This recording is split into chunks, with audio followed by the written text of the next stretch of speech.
if you're finding it difficult to let go of the past, if your relationship with your specific person is not the way that you wanted, and you see them in a version that has hurt you, that they've let you down, they've broken promises, by you repeating that story and seeing them in that light, they are not going to change. Now, I was working with a client who found themselves in this situation, and they found it very, very difficult to let go of the old feelings. What I want to remind you is that this is your ego that's holding on to the hurt, to, the bad treatment, whatever happened. If you really want to be with this person and want to see them in a different light, you have to change the way that you perceive them, because there's different versions of people. There's millions of versions of the same person in this reality, and you can only get that reflection back to you once you start seeing them in a new light.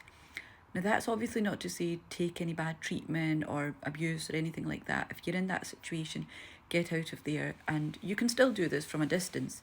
But my point here is, it's your ego that's holding on to that hurt, to that resentment, because you feel they treated me badly, I'm worth more, and so on.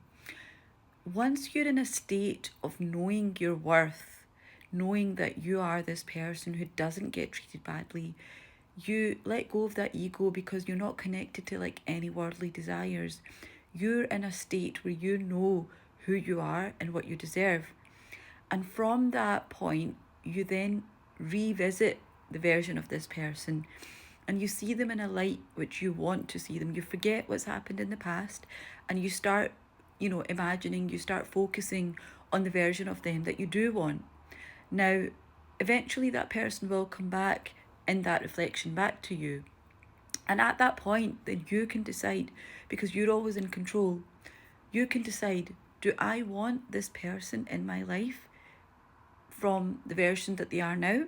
Or it might be that you decide you want somebody else. You want a completely different person who has all those qualities, and maybe even more that you didn't even think about.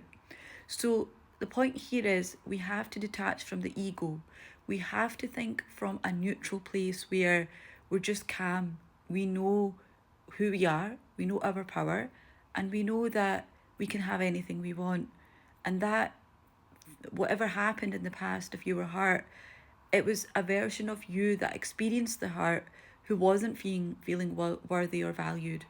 So work on yourself. Instead of focusing on them and thinking of them, think of you. Today, I want you to think, what can I do for me that would make me feel valued, that would make me feel chosen, that would make me happy? And it might just be taking